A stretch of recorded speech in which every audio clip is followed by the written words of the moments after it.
sa bawat isa. At tayo po ngayon ay magsisimula na para po sa ating unang bahagi ng ating gawain, ang ating pong Sunday School.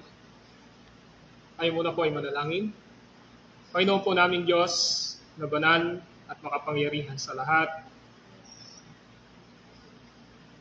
kami po ay nagpapasalamat at nagpupuri sa iyo sa pamamagitan po ng aming Panginoong Jesucristo at sa patuloy na paggawa at pagkilos ng Santong Espiritu sa aming mga buhay at sa kalagitnaan ng pagtitipon ng inyong iglesia ito. Panginoon, hayaan nyo na bago kami magpatuloy ng pananalangin at ng gawain ito, siyasatin niyo ho ang aming mga puso ayon sa panuntunan ng inyong mga salita. Nagtatapat kami na alam namin na meron kaming mga naisip, nasabi at ginawa na na-offend ka at naka-offend din sa mga tao. Kaya naman, ang aming dalangin, patawarin niyo po kami bilang mga anak ninyo at ama namin kayo, and asking your fatherly forgiveness sa buhay ng bawat isa sa amin sa oras na ito. Forgive us, Father God. Alang-alang sa katwiran ng aming Panginoong Jesucristo. Ngayong umaga ay patuloy niyong pagpalain ang inyong mga salita na aming tatalakayin at ipapaliwanag upang lalo pa naming maintindihan ang pinakamahalaga na institusyon na inyong tinatag dito sa lupa. Ito ay ang espiritual na institusyon, ang inyong iglesia. Turuan niyo po kami, patay sa inyong salita, at sa mga document ng Reformed Confession noong 1561, kung paano namin titingnan at ilalagay ang aming mga sarili sa pananampalataya patungkol sa iglesyang laganap ng aming Panginoong Jesucristo. Humihingi ako ng karunungan at biyaya mula sa inyo. Nawa po ay mapaliwanag ko ang napakahalaga na aral na ito. Ang banal niyong Espiritu ang siyang magpaunawa nito sa lahat ng nag-aaral ngayon at nakikinig ng mga salita niyo at paksang ito na aming maririnig at tatanggapin at ipapaliwanag. Nagtitipon-tipon kami alang-alang kay Kristo Jesus na aming Panginoon, tagapagligtas ng inyong iglesyang ito. Salamat po ng marami. Ito ang aming samot dalangin sa inyo, Ama, sa pangalan ni Kristo Jesus. Amen. Praise God. Tatapos na po tayo sa ating paksa for almost 4 Sunday School patungkol sa Article 26, ang pamamagitan ng ating Panginoong Jesucristo. At ngayon po ay dadako na tayo sa Artikulo 27 ng Belgic Confession of Faith na isa sa biblical na dokumento ng mga reform na mananampalataya na naisulat noong 1561. Ang Artikulo 27 ay nagtuturo sa atin patungkol sa ang Katolikang Kristiyanong Iglesia. Yan po ang ating tatalakayin ngayon, ang Katolikang Kristiyanong Iglesia. Ito po ay mababasa natin sa wikang English na the Christian Catholic Church. At ito mamaya makikita natin yung word na Catholic. This is not referring to the Roman Catholic. Hindi po ito tumutukoy sa Iglesia Romana Katolika. At because this is the basis of our study sa umagang ito, ay nais ko munang basahin itong Article 27 at ang paksa nga po, ang Katolikang Kristiyanong Iglesia. And I quote, "Sumasampalataya kami at nagpapahayag ang isang katolika o laganap na iglesia." At ito ay makikita natin sa Isaiah chapter 2 verse 2, Awit chapter 46 verse 5, Awit 102 verse 14, and Jeremiah chapter 31 verse 36. This is the footnote. Sa pagpapatuloy, na isang banal na kalipunan ng mga Kristiyanong mananampalataya na lahat ay umaasa kay Jesucristo sa kanilang kaligtasan ng mga hinugasan ng kanyang dugo, binanal at tinatakan ng Espiritu Santo. Ang iglesyang ito, simula pa ng sanlibutan at pagpapatuloy hanggang sa katapusan nito. At ito po ang footnote, Matthew chapter 28 verse 20 and 2 Samuel verse 17 and 16. Sa pagpapatuloy, isang malinaw na patotoo ang dahilan na si Kristo ay walang hanggang hari na kung walang mga nasasakupan, ito ay hindi mangyayari. At ang footnote po ay Lucas chapter 1 verse 32 to 33, Awit 89 verses 37 to 38, and Awit 110 verse 2 and 4. Sa pagpapatuloy,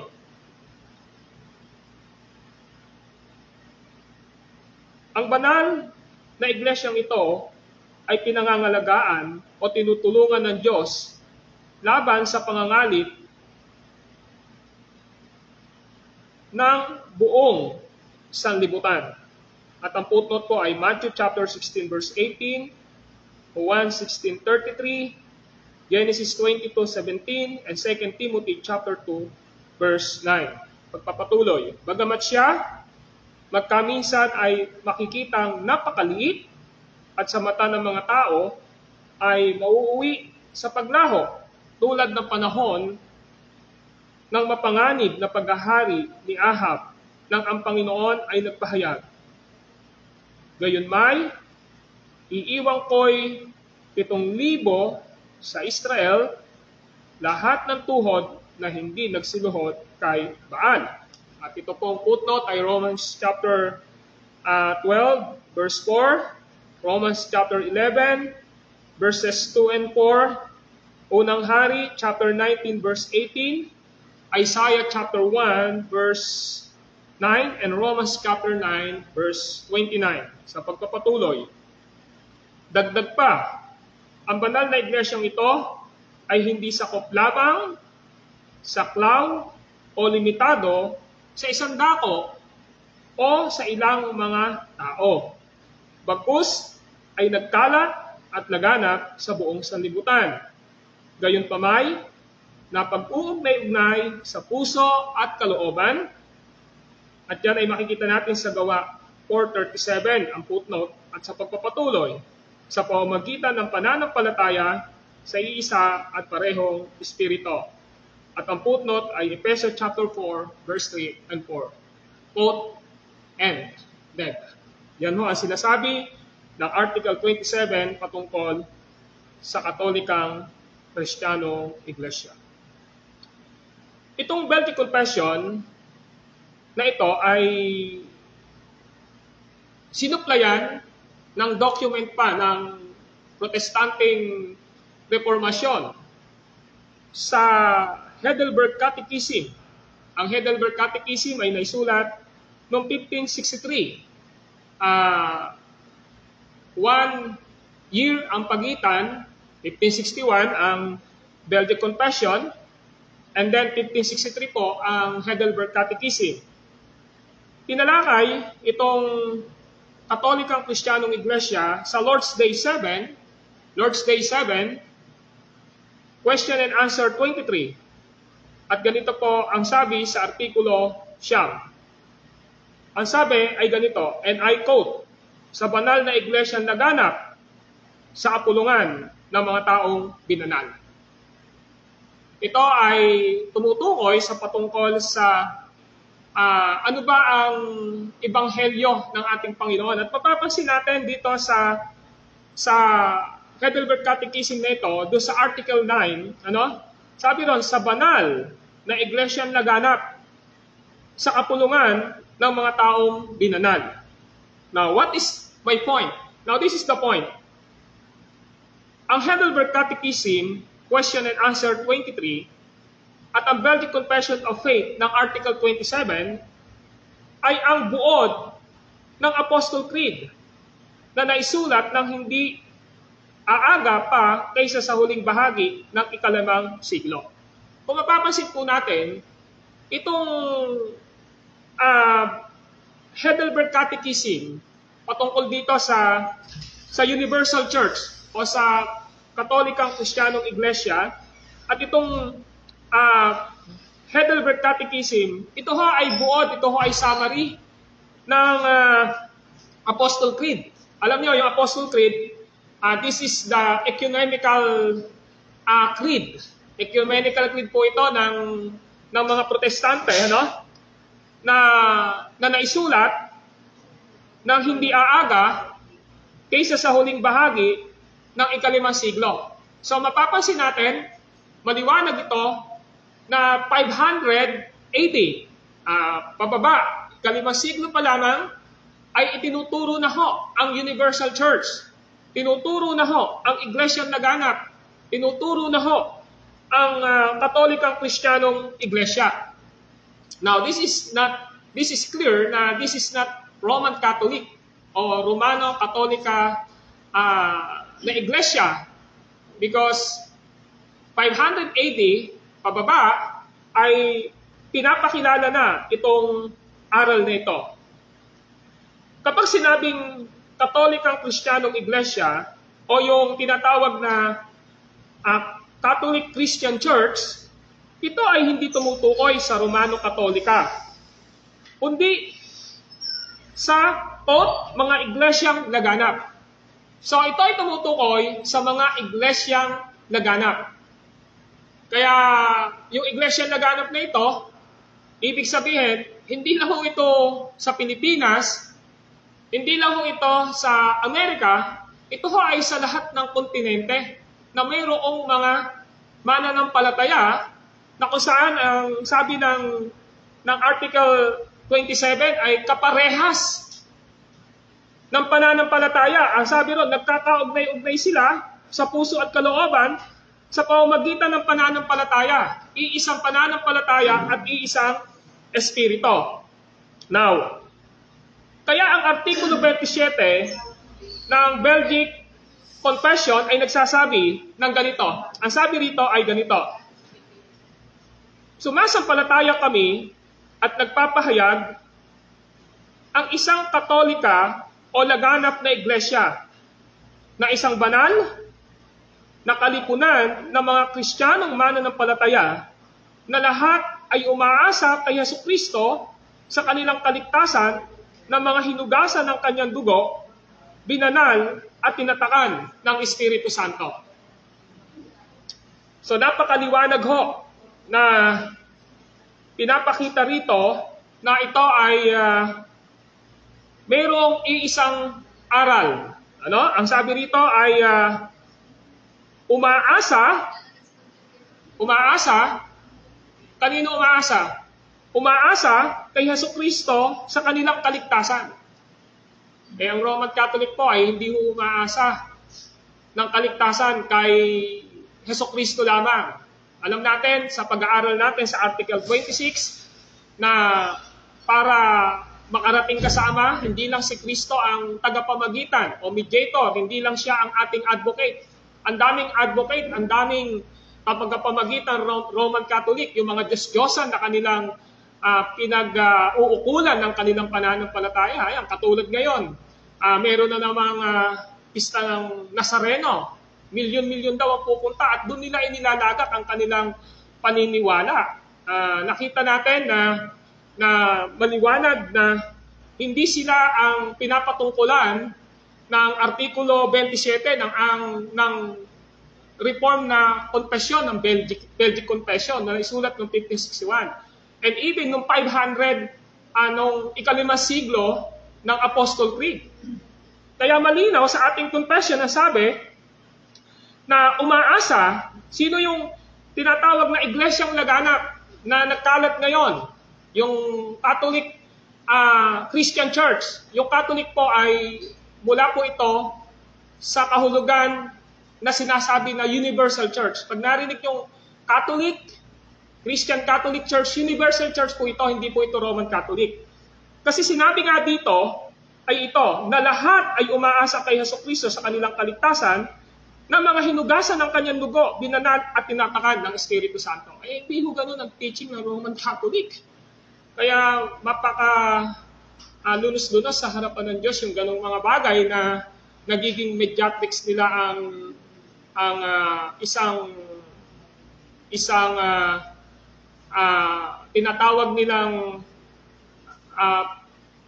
pinaka-patron ng isang lugar ng Church ng Roman Catholic. At yung patron na yon ay lumalapit yung kay Mary.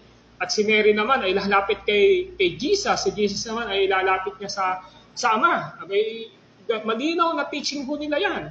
Yung pagkakaroon ng mediatriko o tagapamagitan. Kahit nga sa priest, sa pare ay nangungumpisal sila. Ito ho ay isang pinag-aralan na natin sa Artikulo 26 na sino man sa atin dito na naniniwala pa sa mga Diyos-Diyosan, sa mga pagpahid-pahid o pag-uukol, mag-repent tayo. Kasi bakit? Hindi ho yun ang turo ng Biblia. Malinaw yan sa 10 utos, huwag kayong gagawa ng Diyos-Diyosan, huwag kayong sasamba sa Diyos-Diyosan. Kaya ito yung pinagtutungkulan ni Guido de Bresse sa Article 27. Kahit na ang Belgic Confession na naisulat na Gaspar Olegianus, kahit na po ang Apostol Creed noong 500 AD, ito na yung kanilang niriribat, kinukorek. Dahil maliwanag na ang totoong church ay hindi aasa sa sino man tao sa kaligtasan. Hindi aasa sa sino mang tao na kahit gaano pa siya, sobrang kabanal, na doon tayo aasa sa tagapamagitan natin, hindi ho. Ang sabi rito, ang tunay na dapat nating panampalatayanan sa Article 27, and I quote, sabi ho, sumasampalataya kami at nagpapahayag ang isang Katolika, na ang ibig sabihin ng Katolika, laganap na iglesia, na isang banal na kalipunan ng mga Kristiyanong mananampalataya, at sino sila? Na lahat ng umaasa kay Jesucristo sa kanilang kaligtasan na mga hinugasan ng kanyang dugo, binanal at tinatakan ng Espiritu Santo. Alam niyo po, inaral natin ang Belgic Confession of Faith at ira-round down ko po, pababa. Sa Article 27, kung naaalala nyo, ay tinalakay ni Guido de Bresse how God restored the relationship between Himself and His elect after the fall into sin. Pinakita doon sa Article 27. Yung Diyos, siya yung gumawa ng paraan upang mapanumbalik ang totoong relasyon sa pagitan ng tao sa Diyos, sa kanyang sarili, at sa lahat ng hinirang nung nahulog sila sa kasalanan. Sa Article 17 po, para ma-restore, manumbalik, at magkaroon ng katubusan ang mga makasalanang hinirang, ang Diyos ibinigay niya ang nag-iisang bugtong na anak niya. He gave His only begotten Son. At sa Article 27, ano yung ginawa ni Kristo nung binigay ng Ama? Ang sabi ng Article 21, Christ sacrificed on the cross. Nagsakripisyo siya, namatay siya doon sa cross. At sa Article 23 and 22 and 23, nakita natin lahat ng mga hinirang na tao na tanikalaan ng kasalanan at ni Satanas ay napawalang sala dahil po sa ating Panginoong Jesucristo. Doon po sa Article 24, this elect person justified through the blood of Christ, were also sanctified by the Spirit of Christ and His Word. Nakita natin doon na yung mga taong pinili ng ating Panginoong Diyos, pinawalan sala niya, ginastify niya sa pamamagitan ng dugo ng ating Panginoong Jesucristo at nilinis sa pamamagitan ng Espiritu ng ating Panginoong Jesucristo at ng Kanyang salita. Just imagine, kapag sinabi nating iglesyang laganap o yung Universal Church o yung naririnig nating Catholic Christian Church, ang ibig sabihin po nito, ito yung mga taong umaasa lang na ang salvation nila ay kay Kristo lamang. Yung tumatanggap na si Jesus ay Diyos at si Jesus ay tao, He is a God and man, at yung kanilang salvation na kay Kristo lamang, solo Christus, nothing else, nothing more. Hindi nga ro ganon ang Roman Catholic. Yung ibang mga church, ang salvation ay by works para tanggapin ka ng Diyos at matiyak mo magkaroon ka ng salvation, ma-restore yung salvation mo. Ang dating daan, ang salvation ay good works Ang Roman Catholic, alam natin na good works. Ang INC ay membership and good works. Ang Jehovah Witness ay good works. Ano pa? Ang Mormons ay good works. Yun ho yung pinapakita. Kung ang isang church ay nakasama sa iisang katawan ng ating Panginoong Jesucristo na laganap sa buong mundo, maliwanag na umaasa tayo dapat kay Jesucristo sa ating kaligtasan, na tayo ay hinugasan ng kanyang dugo, binanal at tinatakan ng Espiritu Santo. At yan ang linaw po niyan. Saan? Sa ating confession, sa Belgic Confession. Mula Article 27, Article 17, Article 21, Article 22 and 23 hanggang 24, nagbigay ng maraming panahon si Guido de Bres para sabihin niya na si Kristo lamang ang kaligtasan. Wala na po iba. Yan ang mapakaganda po. At yung Article 25, ang sabi doon, all redeemed sinners might come again into the Holy God in prayer. Tingnan nyo yung inaral natin sa Article 26, lahat ng tinubos na makasalanan ay may kakayanang makalapit saan? Sa banal ng Diyos, sa pananalangin, sa pamamagitan ni Kristo. Makakalapit na tayo. So ano yung punto dito? Lahat ng artikulong ito ay binuod ng Article 27 ng Belgic Confession. Ang sabi ron, muli, I quote, na lahat ng naligtas ay umaasa kay Jesucristo sa kanilang kaligtasan ng mga hinugasan ng kanyang dugo, binanal at tinatakan ng Espiritu Santo. Ibig sabihin po, yan ang isang lokal na simbahan na kabilang sa pangkalahatang simbahan o church ng ating Panginoon. Meron na pong iisang katawan ang ating Panginoon Jesucristo sa buong mundo. At yon ang mga taong umaasa sa mga binanggit natin kanina kay Kristo lamang. Now, bakit nangyari yon? Ang iglesia o ang church ay pinlano na mula pa sa walang hanggang nakaraan. At ito ay trabaho at ginawa ng isang Diyos sa tatlong persona. Ang church po ay hindi lang basta nag-evolve dito sa lupa, nakabot na lang lumabas. Itong church na ito, kalipunan ng mananampalataya, hindi lang basta ito aksidente na pinadala kami dito upang magmisyon at ang naging pamamaraan ng Diyos ay ang pangangaral at pagtuturo ng salita ng Diyos, and then may mga tinawag siya, naligtas at naging kalipunan ng mananampalataya. Hindi ho aksidente yon. Itong church na ito, kasama ito sa plano ng Diyos bago palalangin ang sanlibutan. Kung paano ang hinirang ng Diyos, ayon sa Efeso chapter 1, verse 5, verse 4, sabi ron, at sa ating ngang pakikipag-isang ito, sino yung nakipag-isang yon? Yung lahat ng makasalanan na nasa church ng Efeso. At sa ating niyang paikipag-isang ito, ang sabi ron, hinirang na niya tayo, kailan pa? Bago pa, lalangin ang sanlibutan. Maliwanag ho na ang mga hinirang ng Diyos, kailan pa humirang? Before the foundation of the world. Kung ang Diyos, wala pa yung Genesis, wala pa yung mundong ito, ay meron ng hinirang. At doon sa Genesis, nahulog sa kasalanan, sa lumang tipan, sa bagong tipan, sa mga nakaraang siglo, at ngayon sa 21st century natin, hindi ho aksidente yung church na naitayo.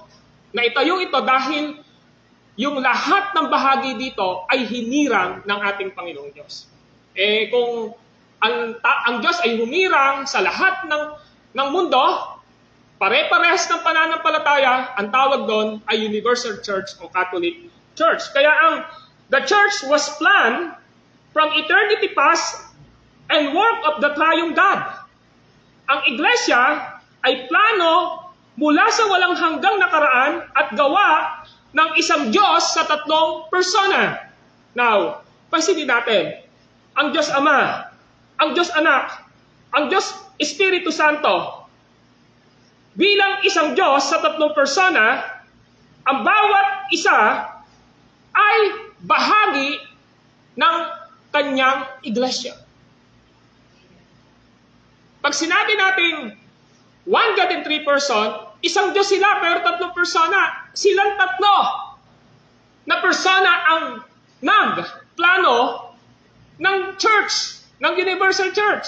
Now, sa 1 Peter chapter 1 verse 2, para makita na agad natin, makita niyo yung glimpse ng binabanggit ko, ang sabi ng unang Pedro chapter 1 verse 2. Unang Pedro chapter 1 verse 2. Kayo'y hinirang ng Diyos Ama ayon sa kanyang kaalaman sa mula pa, Ama, upang pabanalin ng Espiritu Santo, Holy Spirit, maging masunurin kay Jesucristo.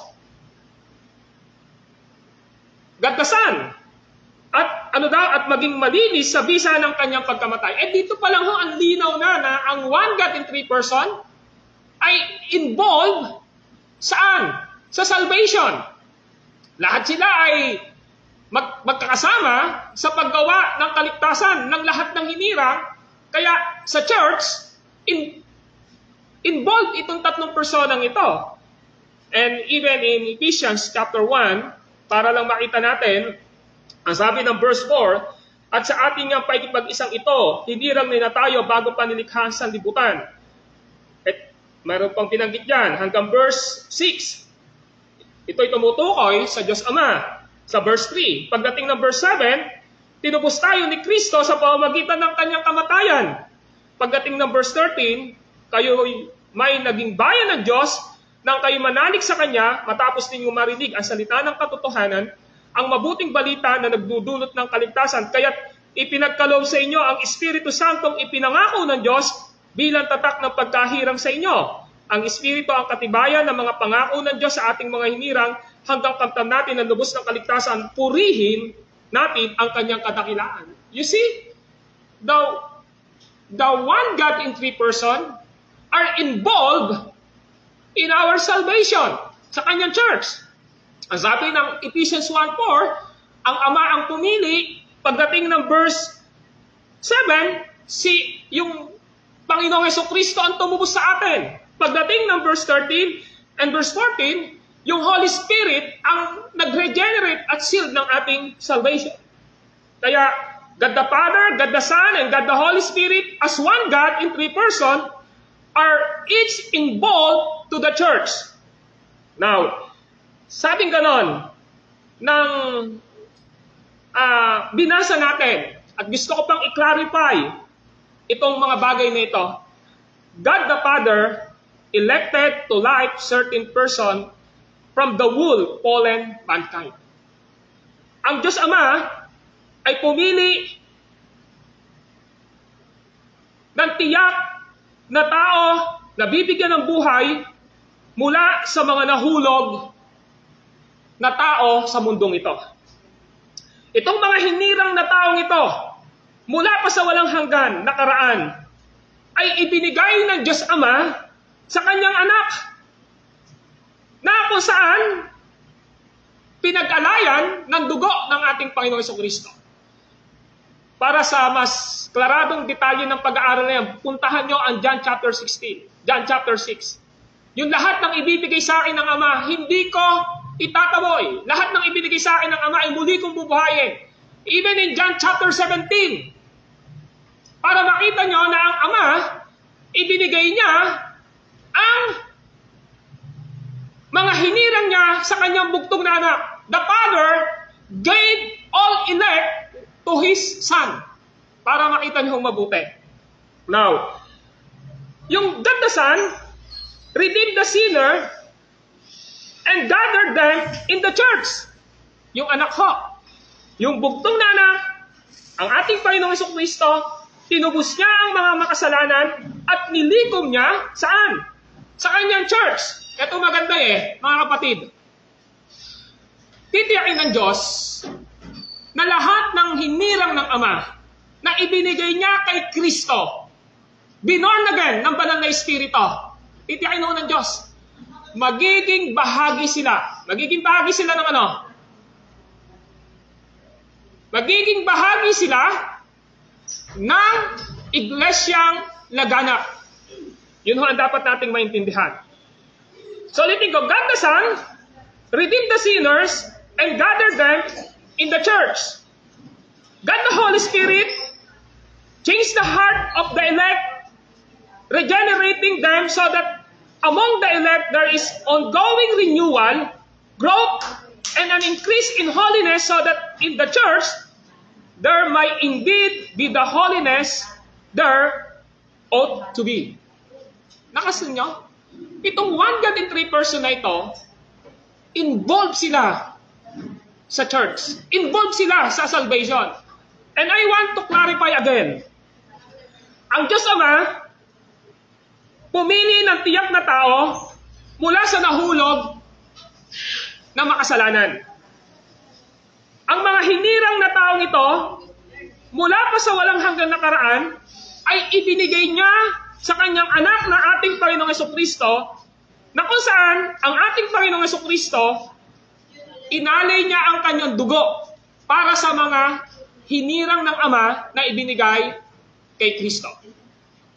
Ang Diyos Anak, tinubos ang lahat ng makasalanan at nilikom ang lahat ng mga hinirang na ito na tinubos niya sa kanyang local church, sa kanyang iglesia. Ang Diyos Espiritu Santo ang nagbago ng kanilang mga puso nitong mga hinirang ito. Binorn again sila upang sila na lahat ng kabilang sa mga pinili ay magkaroon ng pagpapatuloy ng pagbabago. Ongoing renewal.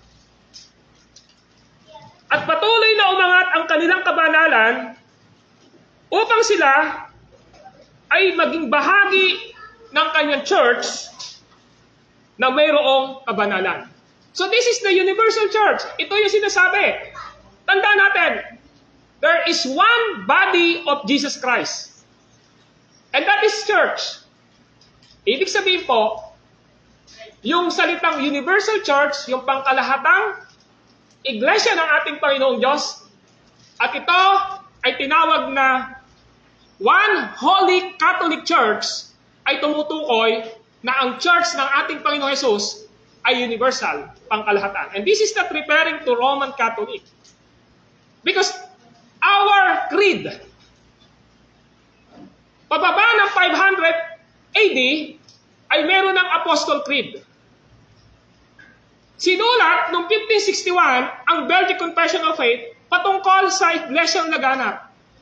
At inulit ng Heidelberg Catechism noong 1563 patungkol sa church na laganap. At yon ay dapat nating maintindihan, mga kapatid, na napakaliwanag, ano ba ang pinaka-foundation ng pananampalataya ng isang bahagi ng isang universal church. Now listen carefully. They believe and confess in one God in three person. Yun po ang paniniwala. And that is the gospel of God. Ano ibig sabihin nito? Naniniwala sila na ang Diyos Ama ang pumili bago pa lalangin ang sanlibutan. Before the foundation of the world.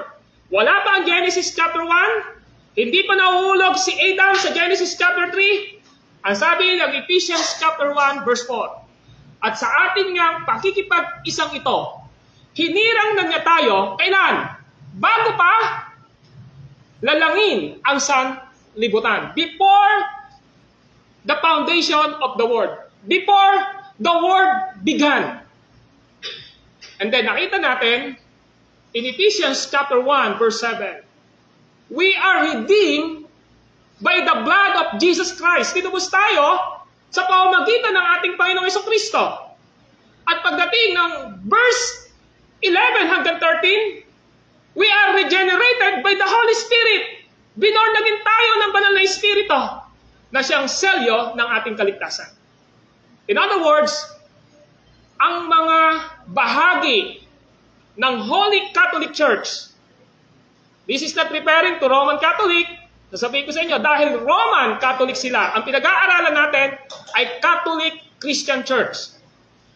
Ibig sabihin, naniniwala sila na ang salvation nila ay gawa ng isang Diyos sa tatlong persona. Not Mary as a mediator. Ulitin ko. The Roman Catholic Church, and this is a fair presentation sa atin, na ang dami nilang tagapamagitan. Ulitin ko. Mula sa priest, kailangan mong magkumpisal. Yung priest na yun, dadalhin saan? Sa patron ng isang simbahan. Taga-Kastiliano ka, doon sa patron na yun. Yun naman patron na yun, dadalhin kay Mary. Kaya nga yung pagrurosaryo, 10 beses na binabanggit si Mary doon. Si Jesus doon lang sa dulo. Pagdating naman ni Mary, dadalhin niya kay Kristo, si Kristo naman dadalhin niya sa Father. Kaya ang sabi ng ating confession of faith, simple lang. Ang sabi, gayon pamay na pag-ugnay-ugnay sa puso at kalooban sa pamamagitan ng iisang pananampalataya sa iisa at parehong Espiritu. Kaya kung hindi ganito ang paniniwala ng ibang sektang pangrelihiyon o hidwang pananampalataya, mga kapatid, we need to reject itong mga teaching na ito dahil ito po ay issue na noong 500 AD, yung Apostle Creed. Sa Apostle Creed, sabi daw, sumasampalataya ako sa Diyos Amang makapangyarihan sa lahat, na may lalang ng langit ng lupa, sumasampalataya ako kay Kristo Jesus na pinanganak ni Birheng Maria, namatay, nilibing, di ba? Umakyat sa langit. Naniniwala ako sa Espiritu Santo, sa Iglesyang banal na laganap. And this is Apostle Creed. This is not the creed of Roman Catholic. I tell you the truth. Why? Because pababa ng 500 AD, 480 pa lang, naisulat na po ang Apostle Creed. Roman Catholic, if we are studying, si Constantine, siya yung nagpalaganap ng Christianity. That is not Roman Catholic. The Christianity was spread out in the time of Constantine. And the Roman Catholic Church, kailan po nila sinabi na Roman Catholic sila? Di ba nilagyan ng Romano Katoliko? So the Apostle Creed is not the creed of Roman Catholic. This is the creed of all true church. Kaya ang sabi nga, ang salita dito, Apostle Creed. Kaya siya tinawag na Apostle Creed. Yung lahat na sumulat nito, mga personal na mga naging disciple ng mga apostol. Okay? Yung mga apostol, meron silang mga na-disciple, yun yung mga nagsulat ng Apostle Creed. Nakuha niyo yung punto? So ito yung gusto nating maintindihan sa ating pag-aaral ngayon. Kaya, sino yung bahagi sa Universal Church? Yung word na Catholic Christian Church? Those who believe and confess that there is one God in three persons. Marami hong simbahan ngayon, ayaw paniwalaan na ang Diyos ay pumili ng mga ililigtas bago palalangin ang sanlibutan. Ayaw pumili na ang kamatayan, ayaw paniwalaan na ang kamatayan ni Kristo ay para lamang sa mga pinili ng Diyos Ama. At ayaw maniwala na ang mare-regenerate na mabuborn again ng maliligtas lang ay ang mga pinili ng Ama na ibinigay niya kay Kristo, na binayaran ni Kristo sa cross.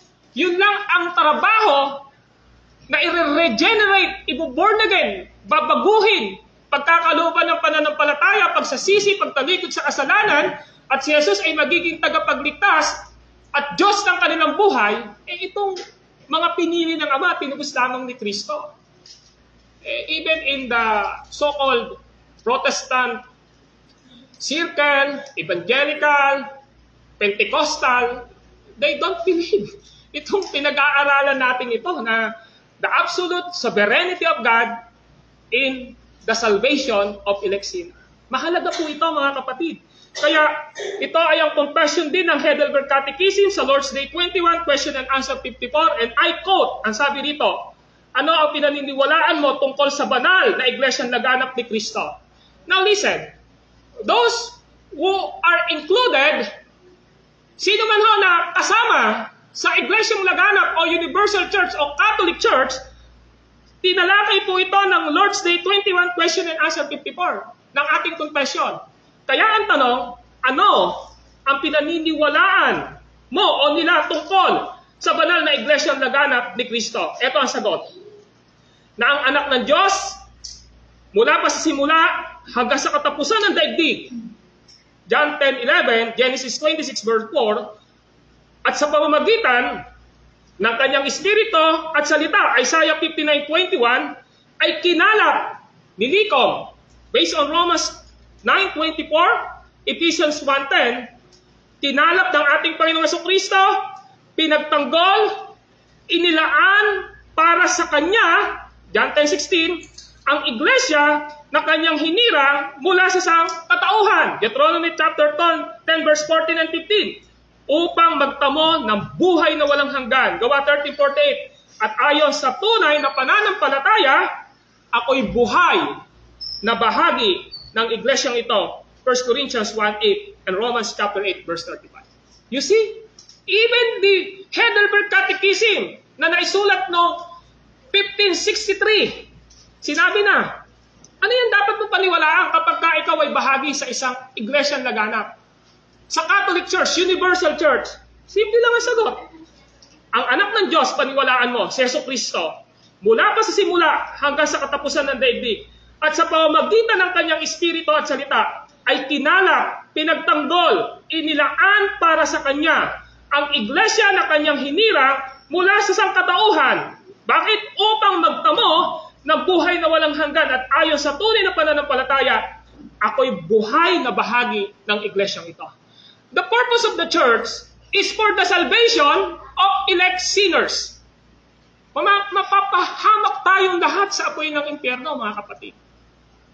Kaya ang church, para siya saan? Sa salvation ng mga makasalanan. Dapat tama ang paniniwala natin kung sino yung Diyos. Kaya nga, this is my logic. Kung pupunta ka sa isang lugar, magkakabot sa kayo na sakay. Wala, papunta ka ng Maynila, ang pupuntahan mo halimbawa Cubao lang. Ano yung una mong titingnan pag may dumadaan na bus? Signboard, di ba? Kasi pagka hindi mo tinignan mabuti saan ba ito pupunta, sumakay ka lang, maliligaw ka. Ang church ay dapat nating maintindihan, dapat klaro sa atin, sino ang Diyos ng church natin. Clear, one God in three person. Isang Diyos at tatlong persona. Ano yung basis ng salvation natin? Ang Diyos Ama ang pumili before the foundation of the world. Lahat ng pinili ng Ama, binigay niya kay Jesus, tinubos ni Kristo sa cross. Lahat ng tinubos ni Kristo, binorn again, ni-regenerate, pinagkalooban ng pananampalataya, at pagsisisi ng banal na Espiritu upang sumampalataya siya sa kamatayan at pagkabuhay ni Jesus na yun lamang ang tanging paraan ng Diyos para maligtas siya. Maliwanag ho dapat sa atin yun. So nakukuha po ninyo?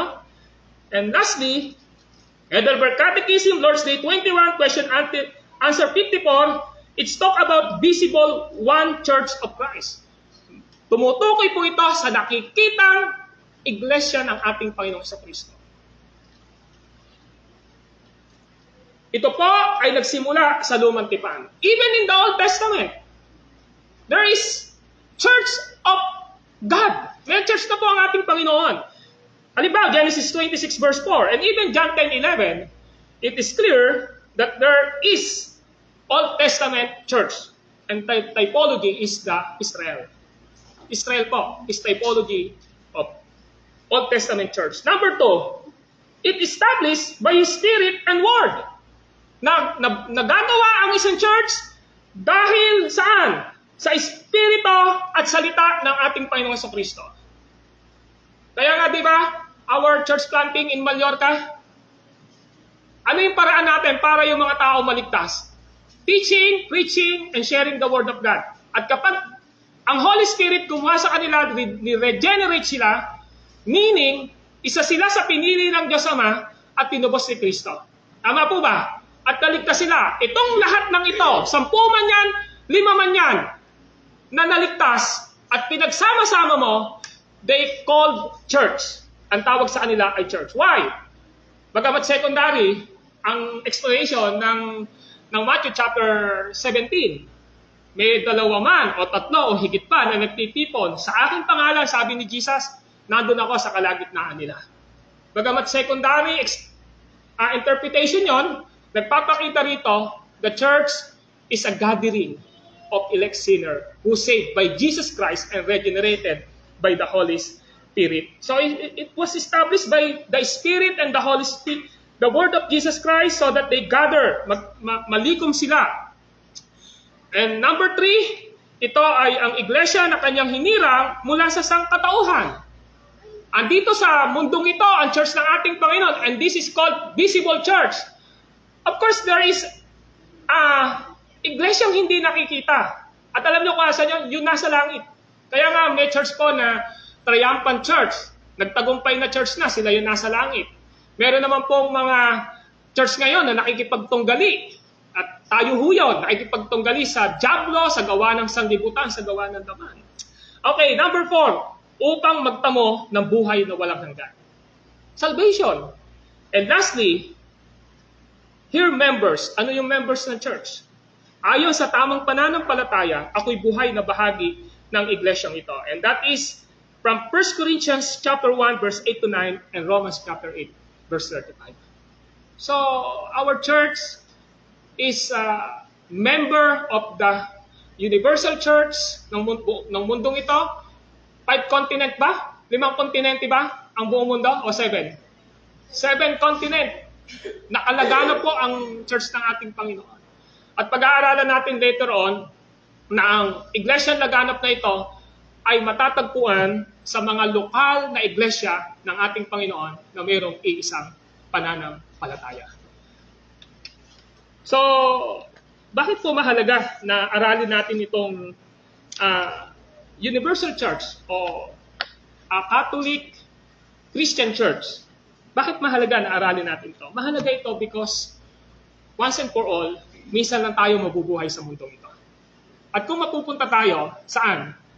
Sa maling paniniwala, magigising tayo sa pagkatulog natin sa kamatayan, yung kaluluwa pala natin magsasuffer sa apoy ng impyerno. Amen po ba? Sabi ko ng Matthew chapter 7, hindi lahat na tumatawag sa akin ng Panginoon ay papasok sa kaharian ng langit. And that is the very dangerous teaching of Jesus Christ. Kaya mahalaga na maintindihan natin. So mga kapatid, ang purpose ng church, una, to glorify God para sa Diyos, and then secondly, para sa salvation ng bawat isa sa atin. Amen. So kung meron tayong papahalagahan na pinakamahalagang institusyon, spiritual na institusyon dito sa lupa, ano po yung dapat? Ano po dapat yon? Church. Tanong ko sa inyo, ano yung pinakamahalaga sa inyo? Trabaho nyo o pamilya nyo? Sagot po, pamilya. Kayamanan nyo o pamilya nyo? Balik lagi tayo sa family natin. Sa spiritual na aspeto, ano yung mahalaga sa inyo? External, na inaalok ng mundong ito o yung church na spiritual? Na kapag namatay ka, alam mo, you have eternal life dahil ginamit ng Diyos yung church na yun. Ano yung mahalaga sa'yo? Church po. So, this is a reminder for us na dapat maintindihan natin to. Yung nagwawalang bahala, sa pagiging bahagi niya sa isang local church na katulad ng ganito, ito ay isang paalala sa ating lahat. Amen? So, kailangan nating sundin itong pinag-aaralan natin sa tulong at biyaya ng ating Panginoong Diyos, and we thank God kasi napaka-available ng Word of God upang ituruan niya tayo na matuto pa sa mga bagay na dapat nating matutunan regarding sa local church na meron tayo. Let us pray.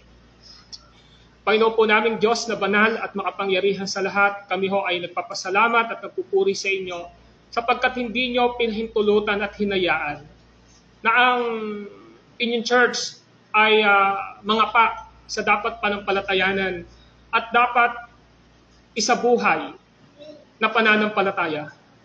Lord, nagpapasalamat kami sapagkat una sa lahat, napakaliwanag ng banal na kasulatan patungkol sa Universal Church o sa laganap na iglesia.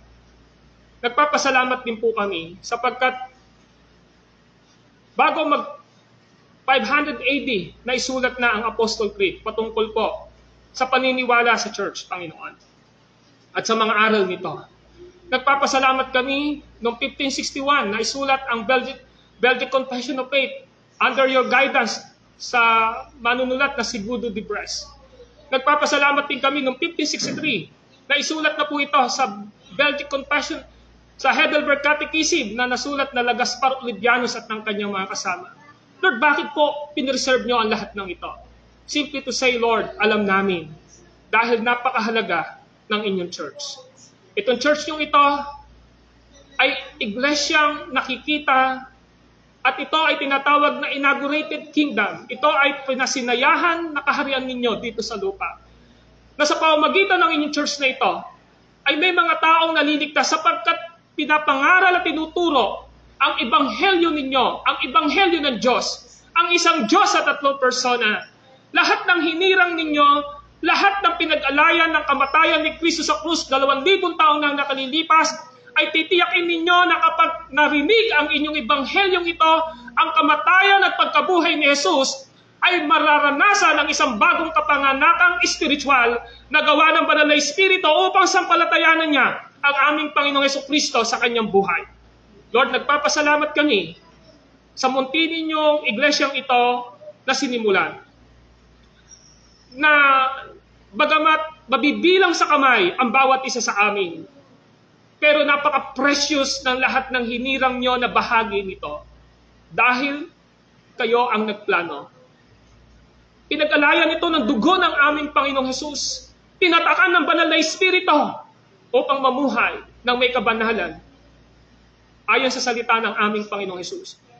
Maihiwalay ang aming mga sarili sa gawa ng takbo ng sanlibutan, sa kahinaan ng laman at sa impluwensya ng gawa ng dyablo. Tinutulungan nyo kami at ang ginagamit nyo dito ay ang inyong iglesia na binigyan ninyo ng kapangyarihan at sinabihan, anumang inyong talian sa lupa ay tatalian sa langit. Anumang inyong kalagan sa lupa ay kakalagan sa langit. The authority of your church is Jesus Christ Himself and His Word.